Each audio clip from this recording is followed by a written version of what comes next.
እነሱ ማተባችሁን ቁረጡ እንደኛ ካልሆነ ስጦታ ማንሰጣችሁ ነው ያለው። እኔ የክርስቲያን ልጅ ማተብ ያለኝ ሃይማኖትን ያጠበቅኩ ነኝ። ወገኖች ተረዱኝ። ተጨፍነን እየየ መደፋፈር መጥቷል። የመናል ግን ያስቀይማልና የተፈሳሪቱ ክብሯ እና የሃይማኖት ተቋም ናት። የሃይማኖት ተቋም መብቷ መጠበቅ አለበት። ይርበኝ ቢጠበኝ ለምን ድበረ ይሻለኛል እንደዚህ አይነት ነገር እንትን ከምለው ማለት ነው። እናም እኔ የሚያግዘኝ ካገኘሁ እንደገና ደግሞ ሌላ ስራ ካገኘሁ እኔ እተዋለሁ። እኔ ልጄ ሲወጥ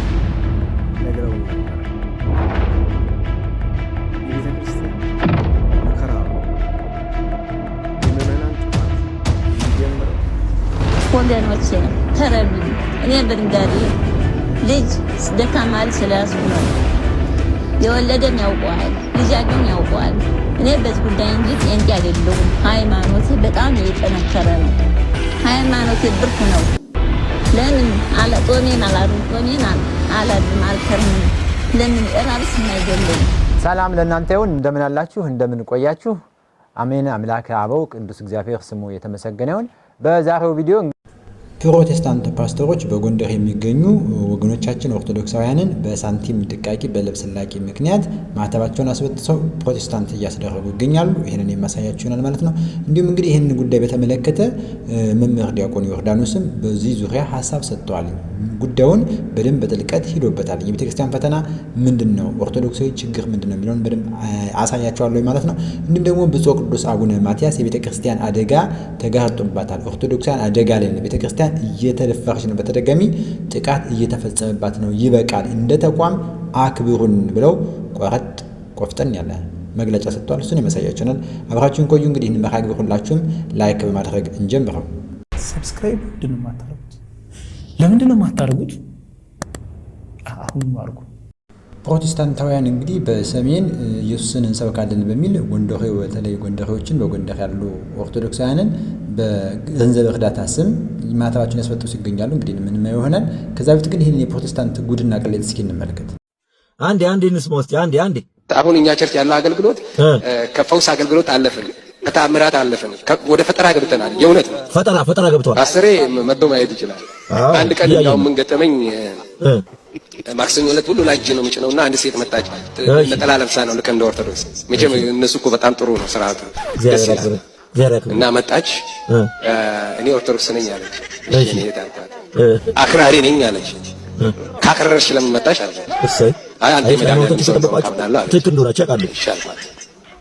እሺ ምን ልታዘዝ የኔ እህት አልኳት።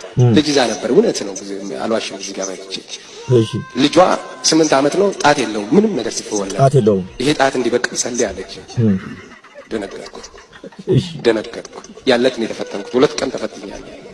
ተዋንዱ በኋላ እሷም እንዳትቀየም እጄን ዘረጋውና በዚህ እንደዚህ ጣት ያልኩትና በኢየሱስ ጣት ብቀል አልኩና እኔ ሄድኩ። ያገለገልኩ እያለ ህዝቡ ፌንት ሆኖ ወደቀ። ከዚህ ቀጫጭን አላህ አጥንቶች ታ በለወጡ ውሸት አይደለም። ሄሎ ፈጠራ ነው። ወንጌሉንማ የተውቁትና እንዲህ ያለው ፈጠራ ይሻላቸዋል። በእውነት እንዲህ ያለው ፈጠራና ማጃጃል ህዝቡን በአዳራሽ አስገብቶ ማጃጃል ይሻላቸዋል። እናንተ ታምር ፈውስ ፈጠራ መቼም አያልቅም፣ ለጉድ ነው። ፓስተር ዮናታን መልካም ወጣት እያለ እንደሚለፈልፈው አይደለም። አንድ ኦርቶዶክሳዊ ወጣት ላሳያችሁ። አንድ ኦርቶዶክሳዊ መልካም ወጣት ላሳያችሁ። ምንድነው ያደረገው? ታክሱስ ምን ገጠመው? ጤና ይስጥልን አባ። እንግዲህ ስልኩን አግኝተዋል። እንግዲህ ስልኩን ለእሳቸው አስረክባለሁ። አባ ይኸው ስልኩን አስረክበናል። እንግዲህ አመሰግናለሁ። እስኪ የተሰማዎትን ነገር ስለ ስልኩ መገኘት። በጣም አመሰግናለሁ ወንድሜ። እንግዲህ ትናንትና ከ14 ወደ ቤቴ ስሄድ እንግዲህ ካንተ መኪና ተየወጣሁኝ ረስቼ ዛሬ ስደውል ያው አላልከኝ እዚህ ቦታ ድረስ ናልከኝ።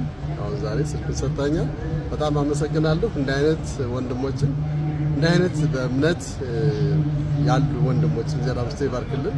ስራና ብስቴ ይባርክ። አመሰግናለሁ አባቴ፣ አመሰግናለሁ። እግዚአብሔር ይስጥልኝ። አመሰግናለሁ። በዚህ በአዲስ አበባ ከባድ ዝናብና ቅዝቃዜ ውስጥ ሁሉም ሰው ለራሱ መጠለያ ሲራወጥ፣ ይህ ሰው ግን ዓለምን የሚያስተምር ድንቅ ተግባር ፈጽሟል።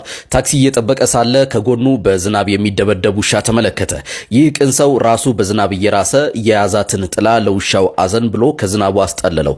አፍ ለሌለው ፍጡር ያሳየው ይህ ርኅራሄ በእውነት ልብ የሚነካ ነው። አብዛኛው ሰው ስለ ራሱ ምቾት ብቻ በሚጨነቅበት በዚህ ጊዜ የራስን ምቾት መስዋዕት አድርጎ ለእንስሳ ማዘን የንጹህ ልብ ምልክት ነው። ሰው መሆን ማለት ይሄ ነው። ይህ ምስል የሰው ልጅ ርኅራሄ አሁንም በውስጣችን እንዳለ ሕያው ምስክር ይሆናል። ክብር ለዚህ በጎ ሰው ይሁን። እንዲህ አይነት ቅንነት ስታዩ ምን ይሰማችኋል? ዓለም እንዲህ አይነት ሰዎችን ትፈልጋለች። ለሌሎችም ብርታት እንዲሆን ይህን ቪዲዮ ሼር አድርጉት። መልካምነት ለራስ ነው። መልካም ጊዜ። በእውነት ይህንን ቪዲዮ ሸር እናደርገው። ይህን የመሰለ ኦርቶዶክሳዊ መልካም ወጣት ሌሎችም ሊያዩት ይገባል፣ ሌሎችም ሊማሩበት ይገባል ማለት ነው። እንግዲህ በጎንደር ፕሮቴስታንት ፓስተሮች ማህተብ እያስወለቁ ይገኛሉ። ኦርቶዶክሳውያንን ማህተብ አስወልቀው ፕሮቴስታንት እያደረጉ ነው። በሳንቲም ድቃቂ በልብስ ላቂ ማለት ነው። እስኪ ይህን ቪዲዮ እንየው። እኔ የክርስቲያን ልጅ ማህተብ ያለኝ ሃይማኖትን ያጠበቅኩ ነኝ። ወገኖች ተረዱኝ። ተጨፍነህ እየተባለ ካንሰር፣ የማህፀን ካንሰር፣ የወር ካንሰር በቃ እንዲፈታ ነው። አሁን ተፈቷል። ተጨፍናችሁ ይይ ቁልጭ እንዳትሉ፣ ቁልጭ ዞራችሁ ተጨፍናችሁ ይይ ብሎ ያን ታምር ሰምቼ እንደገና እንደዚህ ቁልጭ ስል ምን ተጨብጧል? ለጥቆ በብልቃጥ የተያዘ ነገር በብልቃጥ ጨብጠው ሳይ በራፍ በዘበኛ ነው ቁማ ላይ አሳልፉኝ እስቲ ስል አታልፊም፣ ትቆያለሽ። አይ ልጄን ሽንቱን መጥቶታል ላወጣው ነው ልጄኔ በዛው ሾልኬ መጣሁኝ።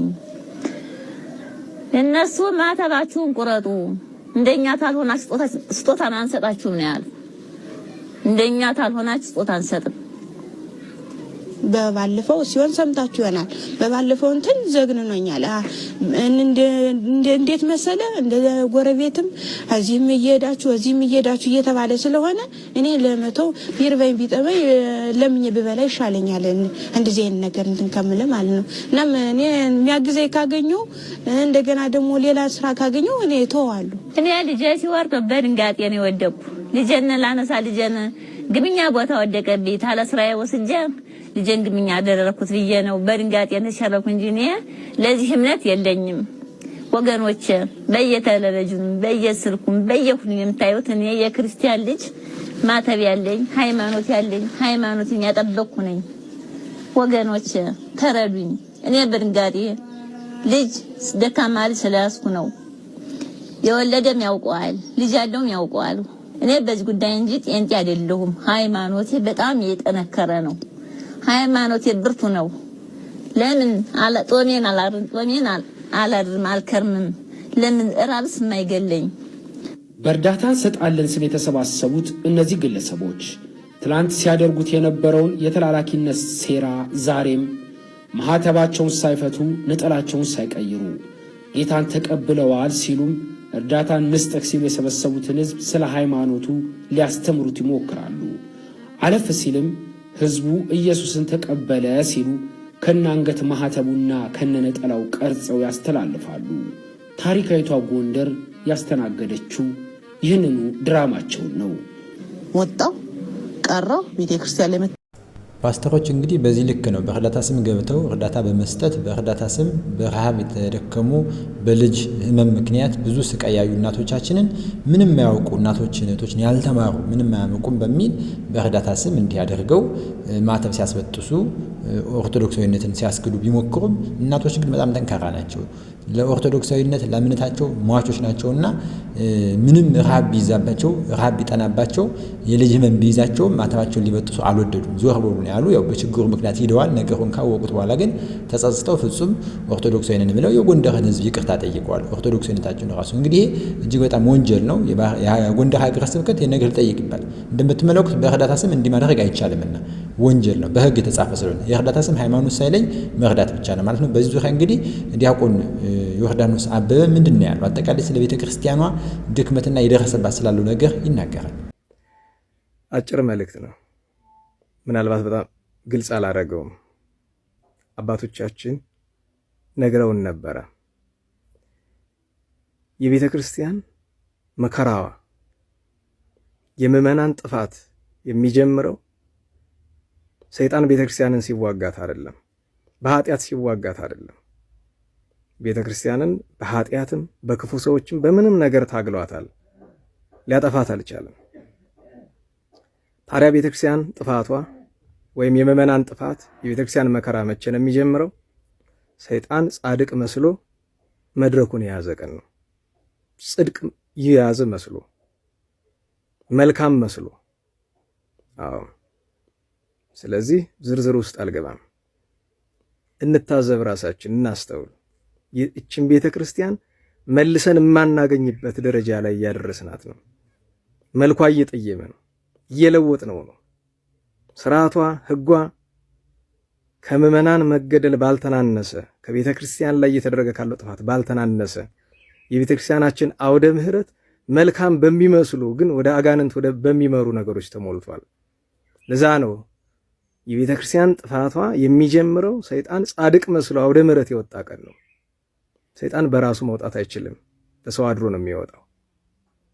ያኔ ነው የመጨረሻው ጥፋት፣ የጥፋት ርኩሰት ተገልጦ ጻድቅ መስሎ በወጣበት መድረክ ተገልጦ በነቢዩ በዳንኤል የተነገረው ነገር ሲፈጸም ያኔ ሁሉ ነገር ያበቃል። ስለዚህ እናስተውል፣ ልብ እንበል፣ እናስተውል። መድረክ የቆመው ነገር በሙሉ ከእግዚአብሔር አይደለም። ቃለ እግዚአብሔር የሚናገረው ሁሉ ከእግዚአብሔር አይደለም። እዘምራለሁ የሚለው ሁሉ ከእግዚአብሔር አይደለም። ጥሩ ልብስ የለበሰ ሁሉ ከእግዚአብሔር አይደለም። እናስተውል። እቺ ቤተ ክርስቲያን እየደረሰባት ካለው ግፍ በላይ የሚያስፈራኝ ሰይጣን ጻድቅ መስሎ የቤተ ክርስቲያንን መድረክ መቆጣጠሩ ነው። ጽድቅ የሚሰራ መስሎ አውደ ምሕረቱን መያዙ ነው። ይሄን የቃል እንዳይመስላችሁ አደራ ብለውን ሄደው ነበረ። የተናገሯት ሁሉ ነገር አትቀርምና አባቶቻችን ይኸው እየሆነ ነው። እግዚአብሔር ይሁነን፣ ቸሪቱም አምላክ ትሆነን፣ የቅዱሳን ነገር ይሁነን እንጃ ዝርዝር ውስጥ ብገባም ትርፉ ስድብ ነው። ልብ ያለው ልብ ይበል፣ ጆሮ ያለው መስማትን ይስማ እንዲል መጽሐፍ። እንግዲህ ዲያቆን ዮርዳኖስ በዚህ ልክ ያለችበትን ቤተክርስቲያን አሁናዊ ሁኔታ ምን እንደሚመስል አስቃኝቶናል፣ ተናግሯል። ያው እሳቸው ብዙ ይናገራሉ፣ ግን ስድብ ነው ያተረፉት። የሚናገሩት ነገር እጅግ በጣም መሰረታዊ ስርዓተ ቤተክርስቲያን እንዲጠበቅ እንዲከበር ያለ መሰልቸት በትጋት ይናገራሉ። ከስርዓት የወጡትን ይገስጻሉ። አሁንም የሚናየው ሁኔታ በሰሞኑ የተደረገ ያለው ሁኔታ እንግዲህ መድረክ ላይ የሚፈጸሙ ነገሮች ስርዓተ ቤተክርስቲያን ያልሆኑ አዳዲስ ልምዶች፣ አዳዲስ አስተሳሰቦች እየመጡ ያለበት ሁኔታ ተው እያሉ ይገኛል ማለት ይሄ ድክመታችን ነው። ይሄ አላስፈላጊ ነገር መጎተታችን ነው። እንግዲህ አላስፈላጊ የፕሮቴስታንቶች መጨፈሪያና መዘነጫ የሆንብን ማለት ነው። እንግዲህ በዚህ ልክ ማህተብ ሲያስወጥሱ፣ በዚህ ልክ በእርዳታ ስም ሲያደርጉ የት ነበር? እውነት እነዚህ እናቶቻችን ተርበዋል ማለት እኮ ነው። እንግዲህ ብፁዕ አቡነ ማትያስ ደግሞ የሚሉን እንስማ። ቤተክርስቲያኑ አደጋ ላይ መሆኗን ዲያቆን ዮርዳኖስ ነግሮናል። ብፁዕ አቡነ ማትያስ ደግሞ ይጠቀልሉታል። እስኪ ስንስማ። ቤተክርስቲያኒቱን መደፋፈር መጥተዋል። ይሄ ነገር እጅግ ያስቀይማልና ቤተክርስቲያኒቱ ክብሯ፣ ልዕልናዋ የሃይማኖት ተቋም ናት እና የሃይማኖት ተቋም መብቷ መጠበቅ አለበት፣ ልዕልናዋ መጠበቅ አለበት፣ መከበር አለበት እና ስለዚህ ጸሎታችንንና ልመናችንን ወደ እግዚአብሔር ማቋረጥ የለብንም። ጠንክረን ቤተ ክርስቲያኒቱን ማስከበር አለብን። መብታችንም መከበር አለበት። ትንሽ መደፋፈር መጥተዋልና በተቻለ መጠን ቤተ ክርስቲያኒቱን ማስከበር መጠናከር አለብን። የሀገሪቱን ሰላምና አንድነትም እንዲመለስልን በሁሉም በኩል በዝቷል። ነገሩ ሁሉ በዝቷል። መከራው በዝቷል። ችግሩ በዝቷል። ስለዚህም ሁላችንም እስቲ ወደ እግዚአብሔር መጸለይ ነው። በጸሎትና በምህላ ሰላማችንን እንድናገኝ ማድረግ ነው የሚያስፈልገው። እግዚአብሔር እንግዲህ ምሕረቱን፣ ቸርነቱን፣ ረድኤቱን ይዘዝልን። እግዚአብሔር አምላክ በቸርነቱ ይጠብቀን፣ ይርዳን። አምላካችን በረድኤቱ ይጠብቀን፣ በበረከተ ልደቱም ያሳትፈን። አቡነ ዘበሰማያት እንበል። ፓትርያርክ ብፁዕ ቅዱስ አቡነ ማትያስን በእድሜ በጤና ይጠብቅልን እግዚአብሔር አምላክ ረዥም እድሜና ጤና ያድልን እያልን እስኪ እንጻፍ ሁላችንም ለእኒህ አባት ረዥም እድሜ ጤና እንመኝላቸው። በመጨረሻም እንዳሉት እንጸልይ። አቡነ ዘበሰማያት እንበል። ቤተክርስቲያናችን ጉዳይ ሁላችንም ቢያንስ ለጸሎት ስንቆም አቤቱ ጌታ ሆይ ቤተክርስቲያን አስብ እያልን እንጸልይ። አባቶች በዚህ ልክ ደክመዋል፣ ብዙ ታግለው መልስ እስካይገኝ ድረስ ማለት ነው። ጩኸታችን ወደ እግዚአብሔር እንዲሆን አደራ እላለሁኝ። እንግዲህ በዚህ አጋጣሚ ሁላችንም ስለ ቤተክርስቲያን ማሰብ መጨነቅ፣ በጸሎት በቁምን ጊዜ ቤተክርስቲያን ልናስባት ይገባል ማለት ነው። አባታችን በጤና ይስጥልን። እንግዲህ እንዳያችሁት ነው የዛሬው መርሃ ግብራችን ይሄንን ይመስላል ማለት ነው። ለዛሬ ይሄን ይመስላልኝ። ሰላም ለእናንተ፣ ሰላም ቆዩኝ።